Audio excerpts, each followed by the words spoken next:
relation entre les bassins Seine-Normandie et Rhône-Méditerranée a été abordée.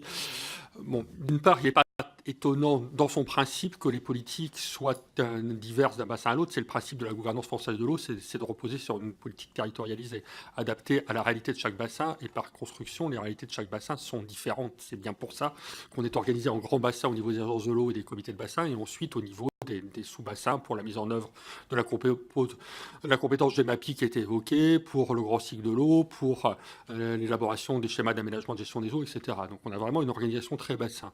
Pour autant, compte tenu de la sensibilité de cette politique continuité, des polémiques qui existent avec les moulins, il y a eu la volonté au niveau national par le ministère de redéfinir une politique harmonisée entre les différents bassins qui puisse concilier l'atteinte des objectifs écologiques, et ils existent. La continuité est un des enjeux de la restauration du niveau d'État. Entre autres, c'est pas le seul, mais ça en fait partie. Mais aussi les autres enjeux tels que la production d'électricité, qui a été évoquée, l'hydroélectricité et le patrimoine.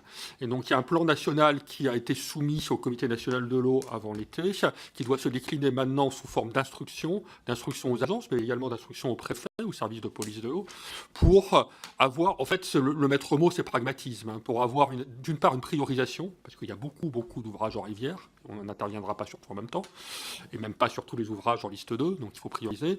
Et d'autre part, solutions adaptées à la réalité des enjeux. Donc des fois, ça peut être l'ouverture, des fois, c'est pas l'ouverture. Et en tout état de cause, ça doit s'inscrire dans une logique d'axe sur la rivière. On va pas faire un truc à un endroit et pas un truc à l'amont et à l'aval, sinon on n'aura rien fait en termes de continuité sur la logique de l'axe. Donc ces instructions sont en cours de finalisation par le ministère pour essayer de sortir par le haut de ces polémiques. Je termine juste sur la question des moyens qui a été évoquée à de multiples occasions.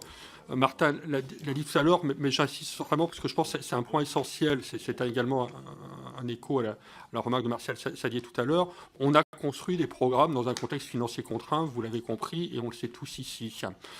La contrainte maintenant, elle se fait par la redevance beaucoup plus. Avant, la contrainte, elle se faisait par des prélèvements. Maintenant, c'est la redevance. Avec le plafond mordant, on est piloté en recette. Nous avons tous construit dans nos 6 agences des programmes d'intervention qui respectent cette contrainte. Donc avec des capacités d'intervention en baisse, on l'a dit, en moyenne de 12%, mais des programmes qui se veulent équilibrés, solides, etc. Les instances de bassin en débattront et diront ce qu'ils en pensent. Ce sont des programmes sur 6 ans. Ça fonctionnera si la règle du jeu est stable sur 6 ans. Si la règle du jeu doit changer à chaque loi de finances, on ne sera pas capable de mettre en œuvre les programmes d'intervention. Parce que tout ceci a une très forte inertie. Quand on vote des redevances, la redevance qu'on vote en année N, elle ne produit complètement ses effets que l'année N plus 2. Parce que la redevance votée l'année N, elle va servir à la calculer l'année N plus 1, et ça fera les rentrées financières l'année N plus 2. Il y a 2 ans de décalage. Quand on fait des programmes d'investissement dans les collectivités, des programmes d'investissement dans le domaine de l'assainissement, de l'eau potable, ce sont des programmes qui mettent des années à se réaliser. Il y a plein de raisons pour ça. Il faut des marchés, il faut des procédures administratives, et puis ce sont des investissements lourds.